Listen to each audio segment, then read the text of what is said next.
राज्यसभा सांसद विवेक तनखा की प्रेस वार्ता आयोजित की गई। प्रेस वार्ता में मीडिया अध्यक्ष मुकेश नायक सहित कई पदाधिकारी मौजूद रहे। जहां राज्यसभा सांसद विवेक तनखा का बयान सामने आया है।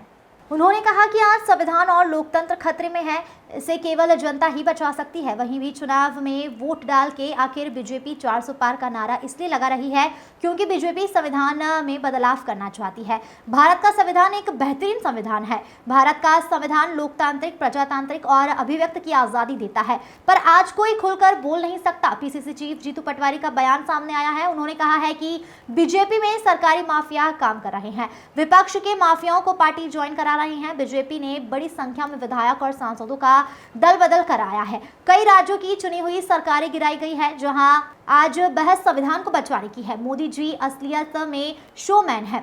अब जब वह रोड शो करते हैं तो वह किसी से बात नहीं करते हैं, केवल दिखते हैं। कल सीएम ने कहा कि पीएम मोदी को भगवान का अवतार बताया है। उन्होंने कहा कि हनुमान का वह अवतार है। इससे यह साफ होता है कि बीजेपी के लोग पीएम मोदी को भगवान बनाने में लगे हुए हैं। भगवान नरेंद्र मोदी जी लाडली बहनों को 3,000 देने की गारंटी दे रहे थे, 400 रुपए में सिलेंडर देने की बात कह रहे थे, किसानों को एमएसपी देने की गारंटी दी गई थी। जहां बजरंगबली के अवतार मोदी जी, आप इन्हें कब आशीर्वाद देंगे ताकि गारंटी पूरी हो सके। 40 एग्जाम हुई, सभी में घपले किए गए। आपकी जांच एजेंसी क्या जांच कर रही है? जो जांच रिपोर्ट आती है वह सार्वजनिक क्यों नहीं की जाती है? 4 बार मंत्रालय में आग लगी, घोटाले के सबूत जलाने का काम सरकार ने। जांच की बात तो कहीं, पर जांच रिपोर्ट क्या रही, यह किसी को आज तक नहीं बताई गई है।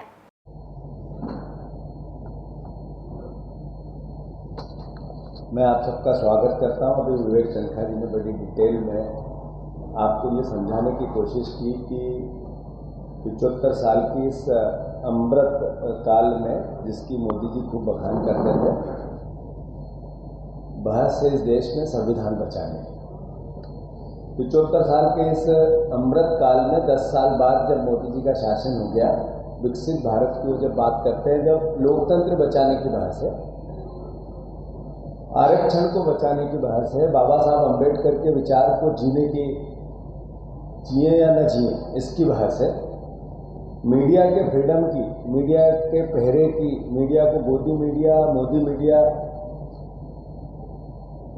से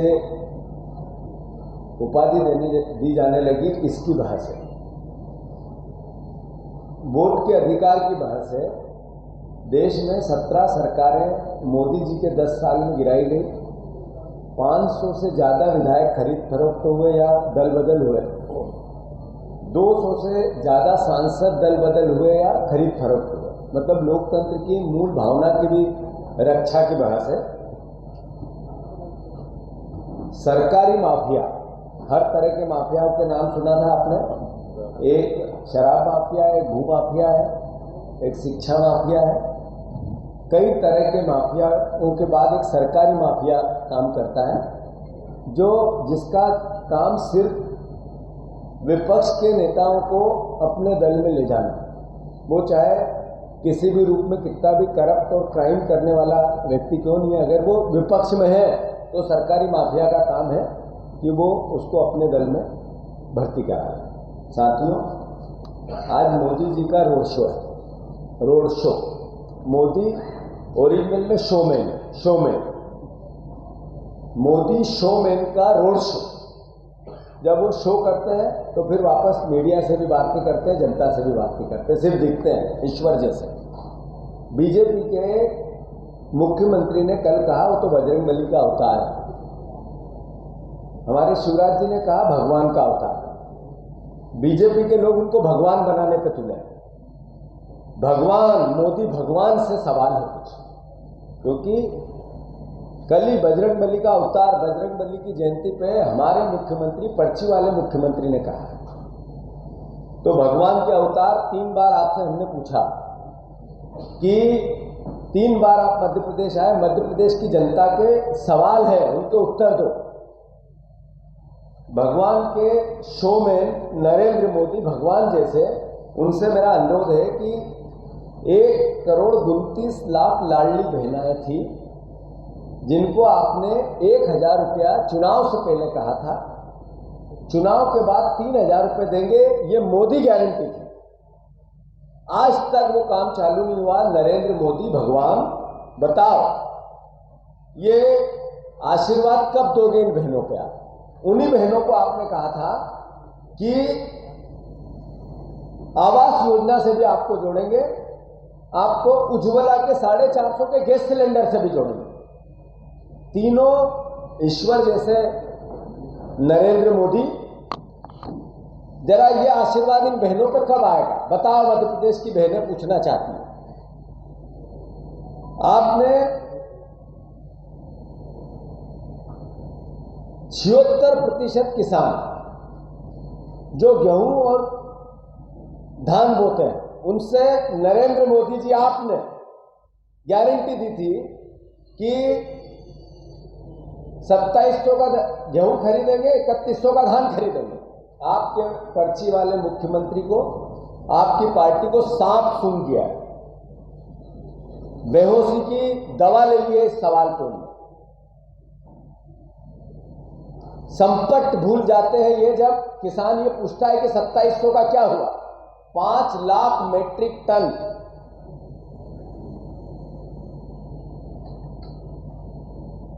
गेहूं की खरीदी रोक दी गई है क्योंकि वो बेमौसम मार से खराब हो गए। 2700 का दाम देना तो दूर की बात है, खरीदी बंद। मोदी जी, इस सवाल का उत्तर आज मध्य प्रदेश की जनता आपके भोपाल के रोड शो के साथ चाहिए। बजरंगबली के अवतार कि करप्शन आप 2 आंखों से क्यों देखते हैं? 2 हाथों से उस करप्शन के अगेंस्ट काम क्यों करते हैं?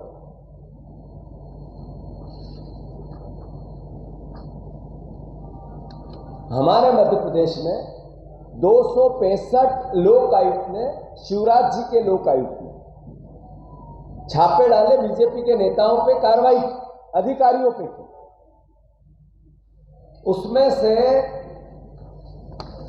लगभग 62 मुकदमे वापस ले लिए बीजेपी की सरकार ने, नरेंद्र मोदी जी आपकी पार्टी की सरकार ने। लोक आयुक्त भी आप ही की पार्टी की सरकार का कार्रवाई की थी।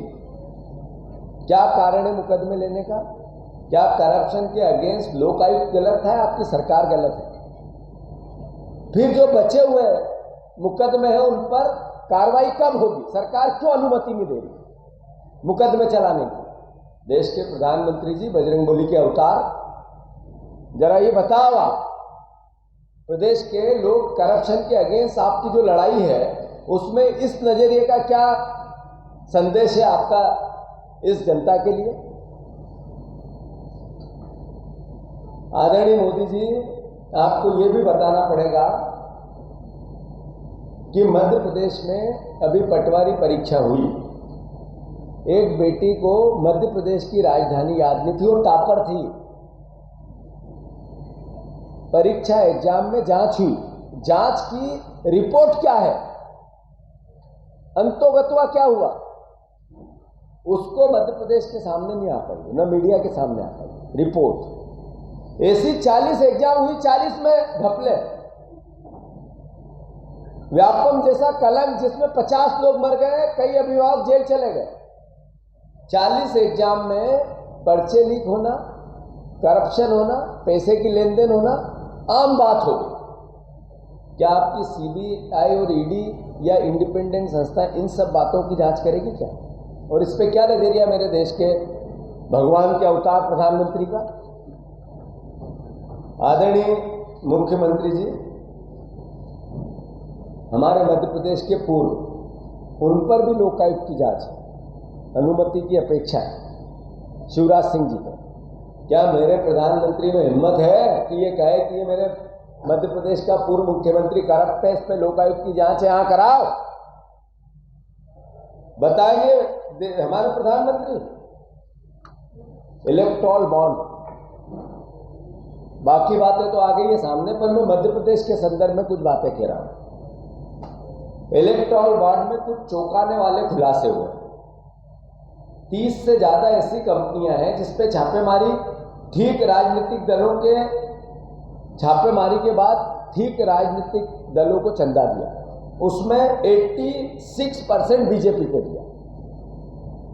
शराब कंपनी के 5 साल में 34.54 करोड़ रुपया चंदा बीजेपी को दिया।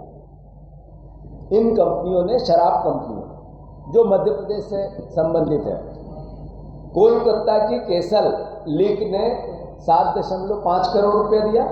भोपाल सोम ग्रुप ने 3 करोड़ रुपया बॉन्ड के माध्यम से चंदा दिया। छत्तीसगढ़ डिजिटल 3 करोड़ रुपया। मध्य प्रदेश से जुड़ी हुई एक और कंपनी जिसने लगभग 2 करोड़ रुपया, एसो अल्कोहल, ऐसे करके टोटल 33.54 करोड़ रुपया हमारी शराब मध्य प्रदेश से जुड़ी हुई कंपनियों ने दिया। इसके कुछ मालिक जेल में थे, जब जेल में गए तब चंदा दिया, जेल से बाहर हुए तब चंदा, जमानत तब हुई जब 34 करोड़ पूरा चला गया। तो प्रधानमंत्री जी, ये चंदा वसूली का धंधा या भाईगिरी या क्या बोलते हैं इसको राहुल गांधी जी, चंदे का धंधा, ये मध्य प्रदेश में हो रहा है। इसको लेकर कोई खुलासा करेंगे क्या देश के प्रधानमंत्री? काले धन के अगेंस्ट आपकी लड़ाई थी, करप्शन के अगेंस्ट आपकी लड़ाई थी। ना मेरे आगे है कोई, ना मेरे पीछे है कोई, ना खाऊंगा ना खाने दूंगा, ये सब खा गई आपकी पार्टी। सवाल और जवाब के उत्तर नहीं आते। मेरे देश के प्रधानमंत्री ने सचिवालय में 3 बार आग लगी। देश के प्रधानमंत्री बताएंगे सीएम की सहायता स्वैच्छिक अनुदान की फाइलें सब जल गई, और हिस्ट्री में इतना बड़ा स्वैच्छिक अनुदान जो शिवराज जी ने यूज किया या अब मोहन यादव कर रहे हैं, अभी भी चल रहा है धंधा। मेरी नजर भी है, मेरे पास साक्ष्य भी है, छूटेंगे नहीं, समय पे वो भी बताऊंगा। तो ये जो फाइलें जली, इसके लिए दोषी कौन है? 1 बार जली, 2 बार जली, 3 बार जली, 4 बार जली। 4 बार में सचिवालय में फाइलें जली, करप्शन का भांडा को राख कर दिया। क्या नरेंद्र मोदी जी इसकी सीबीआई से या कोई इंडिपेंडेंट एजेंसी से जांच कराएंगे कि एविडेंस किसने जलाए, क्यों जलाए? क्योंकि हमारी सरकार ने जांच के आदेश जरूर दिए, पर रिजल्ट क्या आया वो सिफर। अंत में इतना ही कहना चाहता हूं कि देश के प्रधानमंत्री ने अच्छे दिन की बात की थी, विकसित भारत की बात की थी, सिर्फ विकास से उनका नाता है इसकी बात की थी। अब चुनाव चालू हो गए तो उन्होंने शब्द कौन से आत्मसात किए और आपको डिलीवर किए, देश को और प्रदेश को डिलीवर किए। मांस, मटन, मछली, मुसलमान, मंगलसूत्र, घुसपैठिए, ज्यादा बच्चे पैदा करने वाले, माओवादी सोच, अर्बन नक्सल, ये देश के ग्लोबल लीडर हैं। ग्लोबल लीडर दुनिया में मोदी से लोकप्रिय कोई नहीं, और 10 साल के बाद उनके भाषण में ये है, प्रदेशवासियों, देशवासियों, बुद्धिजीवी लोगों, जर्नलिस्टों, मीडिया से जुड़े हुए परिवारजनों, आग्रह है मेरा आप सबसे, कांग्रेस पार्टी का आग्रह, ये 6 सवाल है कुल मिला के। देश के प्रधानमंत्री से तीसरी बार हमने पूछा है, जवाब नहीं आया। अब बता दें वो, जैसा विवेक तनखा जी ने कहा कि कोर्ट ने डिसाइड किया है कि जो बोलो वो करो, अगर जुमले दोगे तो सजा होगी। कांग्रेस पार्टी ने निर्णय लिया है कि जो 5 बातें, वो चाहे बहनों के 3,000 रुपया हो, उज्ज्वला से उनको जोड़ना और आवास से जोड़ने की बात हो, या गेहूं और धान के दाम की बात हो, हम कोर्ट भी जाएंगे। इस सरकार को घुटने पे ला देंगे, इस सरकार को बिल्कुल अपने जो चोरी से वोट लिए, झूठ बोल के वोट लिए, छोड़ेंगे ही नहीं। जो विपक्ष का हमें भूमिका मिली है, दायित्व मिला है, कांग्रेस पार्टी उसको ईमानदारी से निभाएगी। ये कोर्ट की लड़ाई है, वो भी लड़ेंगे, चुनाव बाद सड़क की भी लड़ेंगे। पर सवाल ये है कि झूठ बोलने वाले देश के प्रधानमंत्री, बार बार झूठ बोलने वाले देश के प्रधानमंत्री की सबसे सफल गारंटी झूठ की गारंटी। जो बोलो झूठ बोलो, जो बोलो झूठ जोर से बोलो, जो बोलो झूठ बार बार बोलो, और साथ में पूरी पार्टी को झूठ बोलने के लिए एक तरह से ट्रेंड कर दो। यह है मोदी गारंटी। धन्यवाद। पत्रकार भाइयों बहनों, हम ऑर्डिनरी टाइम्स में नहीं है, ये सामान्य वक्त नहीं है, इनको हम लोग कहते हैं एक्स्ट्राऑर्डिनरी टाइम्स। देश किस दिशा में जाएगा और देश की मूल वैल्यूज का क्या होगा, उसका निर्णय होना है। क्या संविधान किस रूप में बचेगा, किस रूप में संविधान को हम आगे समझेंगे, ये विषय है आज के इलेक्शन का। बीजेपी कहती है हमको 400 से ज्यादा सीट चाहिए, मिलेंगी नहीं, कोई प्रबल अलग विषय। भावना क्या है? संविधान को बदलने की। बड़े मुश्किल से बाबा साहब ने 300-250 से अधिक विशेषज्ञों के साथ बैठ के एक बेहतरीन संविधान इस देश को दिया। 70-75 साल उस संविधान ने मूल रूप से इस देश को बहुत अच्छे से जोड़ के रखा। संविधान की समय समय पर व्याख्या सुप्रीम कोर्ट और हाई कोर्ट, जो कॉन्स्टिट्यूशन कोर्ट जिनको कहते हैं, करते रहे। Basic structure of the constitution की परिभाषा क्या आपको याद होगा? केशवानंद भारती के वक्त 1973 में 30 जजेस ऑफ सुप्रीम कोर्ट ने दी। कुछ ऐसी मूल चीजें हैं संविधान में जो आप बदल नहीं सकते। हम रिपब्लिक हैं, हम प्रजातंत्र हैं, हम सेक्युलर हैं, हम सोशलिस्ट हैं, और हमारे जो मूल कर्तव्य है कि हम freedom of liberty, expression, life से बाध्य हैं। आज जितने फ्रीडम्स हैं सब बैठते हैं। सबसे बड़ा freedom of speech and expression. कितने लोगों का वीजा इसलिए कैंसिल हो जाता है क्योंकि आप क्रिटिकल हो इंडिया के। India mean BJP, India doesn't mean India, India mean BJP. अगर आप बीजेपी के क्रिटिकल हो और आप पत्रकार हो अमेरिका में या यूके में या किसी विश्व में, आप इंडिया आओगे, आपको या तो वीजा नहीं मिलेगा या आधे रास्ते में वीजा कैंसिल कर दिया जाएगा और आपको वापस भेज दिया जाएगा। ये देश हमने न कल्पना की थी, न कहीं सोची थी। हमको बहुत परेशानी है कि अगर ये संविधान नहीं बचा तो मूल रूप से हम किस प्रकार के कैसा देश हो जाएगा। हम नहीं चाहते जो हमारी नेबरिंग कंट्रीज की हालत हुई वो हमारी हालत हो। जो हमने एक कानून की दुनिया बनाई जिसमें प्रेस की फ्रीडम थी, पॉलिटिकल प्रोसेस की फ्रीडम थी, वो सब फ्रीडम अगर खत्म हो गई तो मूल प्रश्न में जो नेशनल प्रश्न जिसको मैं कहता हूं, मैं मोदी साहब से करना चाहता हूं कि मोदी साहब ये क्या कर रहे हैं आप? ये संवैधानिक फ्रीडम्स का जो आप हनन कर रहे हो, जो कत्ल कर रहे हो, अगर देश इसको कब तक बर्दाश्त करेगा? मैं एक सामान्य बात आदमियों की बातें कर रहा हूं। 1.5 महीना मैं कोर्टों में जूझा हूं। पॉलिटिकल पार्टीज टैक्स एग्जेम्प्ट हैं इस देश में। छोटे से इशू को लेके कि आपने रिटर्न 14 दिन या 20 दिन लेट फाइल किया या 0.1% ऑफ योर कॉन्ट्रीब्यूशन आपने विद फुल डिटेल लिया मगर कैश में ले लिया। हम पे 132 करोड़ का टैक्स और पेनल्टी लगाई गई। अपील पेंडिंग है ITAT में और हमारा 135 करोड़ रुपए निकाल लिया गया।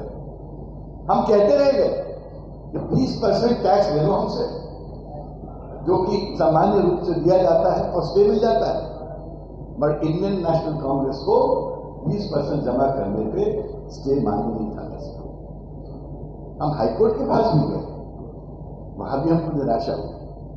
बट इस बीच में देश में इतना बड़ा हाहाकार मच चुका है कि जब हम सुप्रीम कोर्ट के सामने खड़े हुए तो विवश होकर सरकार ने कहा कि 24 जुलाई तक, इस बीच में इन्होंने 3560 करोड़ की टैक्स डिमांड कांग्रेस पार्टी पे 6 साल की और लगा दी गई 31 मार्च के पहले।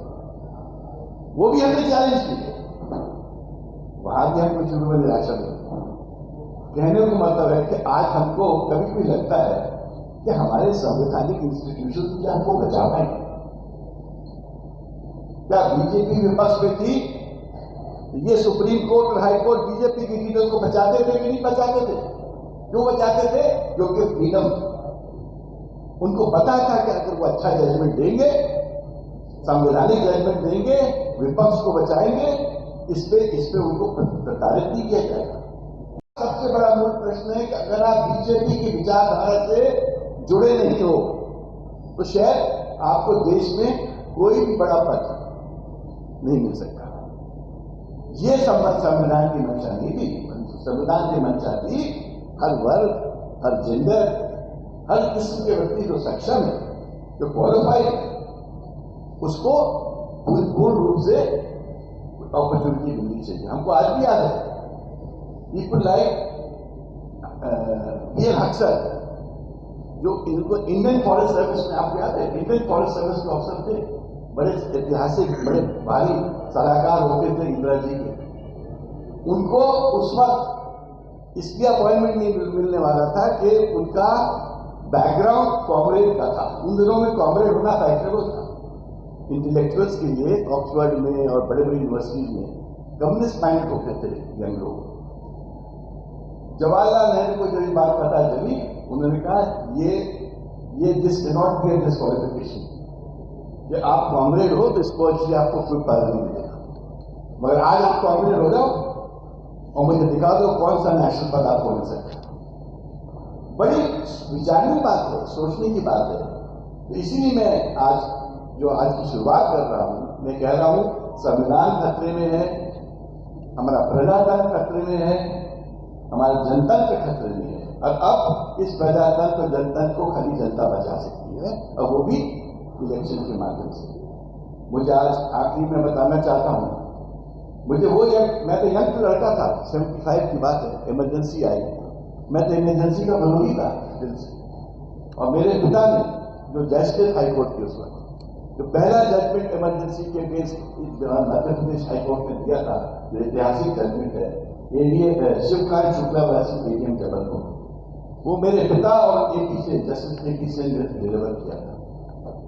उनको तो किसी ने प्रताड़ित नहीं किया उस जजमेंट के लिए। उस वक्त भी इंदिरा जी थी, विरोध में जजमेंट दिया था, हम उनको बुरा लगा होगा। 13 हाई कोर्ट ने उस जजमेंट को अप्रूव किया, फॉलो किया। 1 साल बाद सुप्रीम कोर्ट ने उस जजमेंट को सर्टिफाइड कर दिया, ये कहते हुए कि right of life and liberty emergency में खत्म हो जाती है, जो हो नहीं सकती है, जो हाई कोर्ट से है।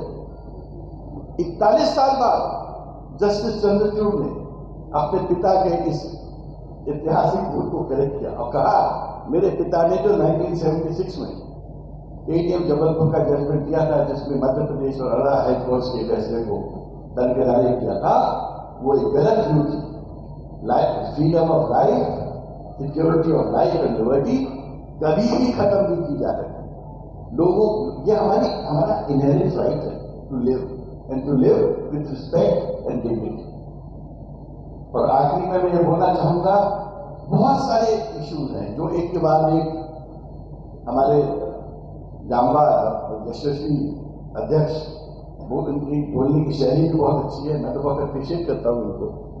और एक नई जनरेशन कांग्रेस की लीडरशिप के सामने आ चुकी है, और ये नई जनरेशन अब कांग्रेस को आगे लेके जा रही है अपनी शैली में, अपने तरीके से। मैं जीतू जी से रिक्वेस्ट करूंगा, मोदी जी की जो तमाम गारंटीज को देके गए थे उस विषय में बताएं। और अब सुप्रीम कोर्ट भी कहने लगा है जीतू जी, ये जो गारंटी जब आप देते हो, इनको हम इन्फोर्समेंट करेंगे। ये थोड़ी एक गारंटी देके आप फैसला ले लो जब पब्लिक से, और उसके बाद कह दो ये जुमला था। कोई मजाक कर रहे हो आप लोगों के साथ? आप किस पद पे हो आप लोग? इसी तरह मैं तो चाहूंगा जीतू जी, आप जरूर बताइए, जो व्यापार से लेकर आज तक मध्य प्रदेश में स्कैम्स हुए युवाओं के साथ, जो छल कपट हुई, उसके बारे में बोलिए। लोकायुक्त में जो केसेस पेंडिंग है, और इसी तरह बॉन्ड के बारे में और तमाम जो इश्यूज हैं, आई एम श्योर आप ये करके सबको लोगे। और आज मूल प्रश्न, बहुत सारे मूल प्रश्न जो मध्य प्रदेश से संबंधित हैं, आज प्रधानमंत्री के अवलोकन के लिए प्रस्तुत करोगे कि भाई आप रोड शो में आ रहे हो, आप जनता को खूब सारे आश्वासन दे रहे हो, पर मध्य प्रदेश की जनता भी आपसे कुछ मूल बातें पूछना चाहती है। कोई भी व्यक्ति इतना बड़ा नहीं है कि वो कह सकता है कि मैं देश से बड़ा हूं। Justice JH. वर्मा ने विनीत नारायण के जजमेंट में क्या कुछ लाइन लिखी थी, Be you ever so high, be you ever so high, but the law is above you. आप कितने भी बड़े व्यक्ति हो, कितने भी बड़े पर्सनालिटी हो, बट आप कानून से और देश से बड़े नहीं। आपसे लोग प्रश्न करेंगे, आपको उसके प्रश्न का उत्तर देना पड़ेगा। ये आपका कॉन्स्टिट्यूशनल दायित्व है। Thank you. सबसे बड़ा मूल प्रश्न है कि अगर आप बीजेपी की विचारधारा से जुड़े नहीं हो तो शायद आपको देश में कोई भी बड़ा पद नहीं मिल सकता। ये संविधान की मंशा नहीं थी। संविधान की मंशा थी हर वर्ग, हर जेंडर, हर किस्म के व्यक्ति जो सक्षम है, जो क्वालिफाइड है, उसको पूर्ण रूप से अपॉर्चुनिटी मिलनी चाहिए। हमको आज भी याद है, पीपल लाइक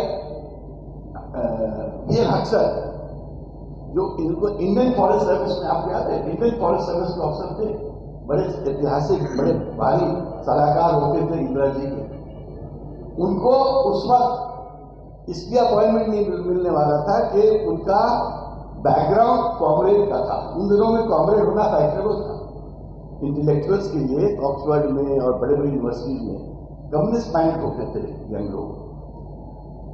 जवाहरलाल नेहरू को जब ये बात पता चली, उन्होंने कहा ये this can not be this qualification, कि आप कॉमरेड हो तो इस पद से आपको कोई पद नहीं मिलेगा, मगर आज आप कॉमरेड हो जाओ और मुझे दिखा दो कौन सा नेशनल पद आपको मिल सकता है। बड़ी विचारने की बात है, सोचने की बात है। तो इसीलिए मैं आज की शुरुआत कर रहा हूं, मैं कह रहा हूं संविधान खतरे में है, हमारा प्रजातंत्र खतरे में है, हमारा जनतंत्र खतरे में है। और अब इस प्रजातंत्र जनतंत्र को खाली जनता बचा सकती है, और वो भी इलेक्शन के माध्यम से। मुझे आज आखिरी में बताना चाहता हूं, मुझे मैं तो यंग लड़का था, 75 की बात है, इमरजेंसी आई, मैं तो इमरजेंसी का विरोधी था दिल से।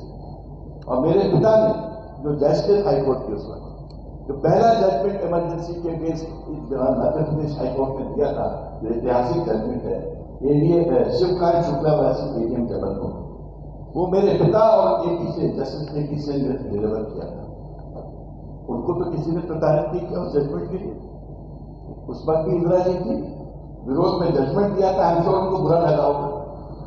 13 हाईकोर्ट ने उस जजमेंट को अप्रूव किया, फॉलो किया। 1 साल बाद सुप्रीम कोर्ट ने उस जजमेंट को सेटिस्फाइड कर दिया, ये कहते हुए कि right of life and liberty emergency में खत्म हो जाती है, जो हो नहीं सकती है, जो हाईकोर्ट से है। 41 साल बाद जस्टिस चंद्रचूड़ ने अपने पिता के इस ऐतिहासिक भूल को करेक्ट किया और कहा, मेरे पिता ने जो 1976 में एडीएम जबलपुर का जजमेंट दिया था, जिसमें मध्य प्रदेश और अड़ा हाईकोर्ट के फैसले को दरकिनार किया था, वो एक गलत व्यू थी। Freedom of life, security of life and liberty कभी भी खत्म नहीं की जा सकती। लोगों, ये हमारा इनहेरेंट राइट है to live and to live with respect and dignity. और आखिरी में मैं ये बोलना चाहूंगा, बहुत सारे इश्यूज हैं जो एक के बाद एक हमारे जांबा यशस्वी अध्यक्ष, वो उनकी बोलने की शैली भी बहुत अच्छी है, मैं तो बहुत अप्रिशिएट करता हूँ इनको। और एक नई जनरेशन कांग्रेस की लीडरशिप के सामने आ चुकी है, और ये नई जनरेशन अब कांग्रेस को आगे लेके जा रही है अपनी शैली में, अपने तरीके से। मैं जीतू जी से रिक्वेस्ट करूंगा, मोदी जी की जो तमाम गारंटीज को देके गए थे उस विषय में बताएं। और अब सुप्रीम कोर्ट भी कहने लगा है, जीतू जी, ये जो गारंटी जब आप देते हो, इनको हम इन्फोर्समेंट करेंगे। ये थोड़ी एक गारंटी दे के आप फैसला ले लो जब पब्लिक से, और उसके बाद कह दो ये जुमला था। कोई मजाक कर रहे हो आप लोगों के साथ? आप किस पद पे हो आप लोग? इसी तरह मैं तो चाहूंगा जीतू जी आप जरूर बताइए, जो व्यापार से लेकर आज तक मध्य प्रदेश में स्कैम्स हुए युवाओं के साथ, जो छल कपट हुई, उसके बारे में बोलिए। लोकायुक्त में जो केसेस पेंडिंग है, और इसी तरह बॉन्ड के बारे में और तमाम जो इश्यूज हैं, आई एम श्योर आप एक करके सबको लोगे। और आज मूल प्रश्न, बहुत सारे मूल प्रश्न जो मध्य प्रदेश से संबंधित हैं, आज प्रधानमंत्री के अवलोकन के लिए प्रस्तुत करोगे कि भाई आप रोड शो में आ रहे हो, आप जनता को खूब सारे आश्वासन दे रहे हो, पर मध्य प्रदेश की जनता भी आपसे कुछ मूल बातें पूछना चाहती है। कोई भी व्यक्ति इतना बड़ा नहीं है कि वो कह सकता है कि मैं देश से बड़ा हूं। Justice JH. वर्मा ने विनीत नारायण के जजमेंट में क्या कुछ लाइन लिखी थी, Be you ever so high, be you ever so high, but the law is above you. आप कितने भी बड़े व्यक्ति हो, कितने भी बड़े पर्सनालिटी हो, बट आप कानून से और देश से बड़े नहीं। आपसे लोग प्रश्न करेंगे, आपको उसके प्रश्न का उत्तर देना पड़ेगा। ये आपका कॉन्स्टिट्यूशनल दायित्व है। Thank you.